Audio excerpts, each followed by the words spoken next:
अस्सलाम वालेकुम। आज पार्ट 3 की वीडियो में हम लोग बेसिकली डिस्कस करेंगे। हमने एक बेस तो हमारे पास पाइमिडीन जो हमारे पास बेस है यूरेसिल वो हमारे पास बना लिया है। अब यही जो है ये हमारे पास साइटोसिन और हमारे पास थायमीन के अंदर कन्वर्ट हो सकती है। पहले हम लोग देखते हैं कि साइटोसिन में कैसे कन्वर्ट होती है। तो आप लोग यहाँ पे इन दोनों का स्ट्रक्चर देखें, इन दोनों का स्ट्रक्चर एक्जैक्टली सेम है, बस ये वाला जो ग्रुप है यहाँ पर हमारे पास ऑक्सीजन रिप्लेस हो जाती है अमोनिया ग्रुप से इन साइटोसिन।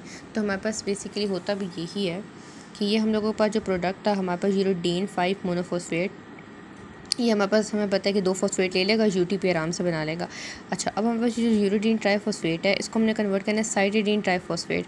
ठीक है, तो हमें पता है कि सिर्फ एक अमोनिया ग्रुप का ही फ़र्क है। तो हमारे पास क्या हो जाता है, अमाइनेशन हो जाती है। बेसिकली अमाइनेशन कैसे होती है कि हमारे पास जो ग्लूटामीन आता है वो हमारे पास पूरा के पूरा अमोनिया ग्रुप हमारे पास यूटीपी को देता है और हमारे पास क्या हो जाता है, साइटोडीन ट्राइफॉस्फेट बन जाता है और ख़ुद ग्लूटामेट के फॉर्म में कन्वर्ट हो जाता है। और हमें पता है कोई भी प्रोसेस हो रहा है एनर्जी तो चाहिए, तो हमारे पास वो एटीपी के फॉर्म में एनर्जी आ जाएगी और एंजाइम हमारे पास प्रोडक्ट की बेसिस पे होगा, यानी कि सीटीपी सिंथेटेज। ठीक है, यानी कि अगर हम सम अप करें तो हमने क्या किया, यूरोडीन को बेसिकली हमने साइटोडीन बनाना है। उसके लिए हमारे पास सिर्फ अमाइनेशन की ज़रूरत है। अमाइनेशन का सोर्स क्या है, हमारे पास ग्लूटामीन, बस ये बात है। अच्छा, आगे वो हमारे पास इस पैराग्राफ के अंदर वो बेसिकली बताते हैं कि ये हमारे पास जो साइटोडीन ट्राइफॉस्फेट है इसके आगे हमारे पास फेट क्या हो सकते हैं। तो ये हमने देखा कि यूटीपी की अमाइनेशन हुई तो हमारे पास सीटीपी बना। ठीक है, अब सीटीपी हमारे पास दोबारा सीडीपी में कन्वर्ट हो सकता है ना, यानी कि हमारे पास ट्राइफॉस्फेट है, एक फॉस्फेट रिमूव कर लूँ, डाइफॉस्फेट। अब हम ये क्यों कर रहे हैं, क्योंकि हमें पता है कि डीएनए के अंदर हमारे पास साइटोडीन तो जा सकता है ना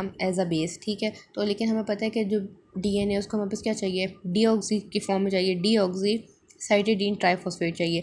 जबकि ये हम लोगों के पास क्या है, सिर्फ हमारे पास साइटोडीन ट्राइफॉस्फेट है, डीऑक्सी नहीं है। और हमें पता है कि जो हमारे पास राइबोन्यूक्लियोटाइड रिडक्टेज एंजाइम है वो हम लोगों के पास क्या करता है, सिर्फ के सिर्फ डीपी के ऊपर हमारे पास एक्ट करता है। तो हम क्या करते हैं, सीटीपी को पहले हम एक स्टेप नीचे लेकर जाते हैं, यानी कि एक फॉस्फेट रिमूव करके डीपी में कन्वर्ट करते हैं। इसके ऊपर हमारे पास राइबोन्यूक्लियोटाइड रिडक्टेज एंजाइम एक्ट करता है, तो ये हमारे पास कन्वर्ट हो जाता है डीऑक्सी साइटोडीन डाई फॉस्फेट।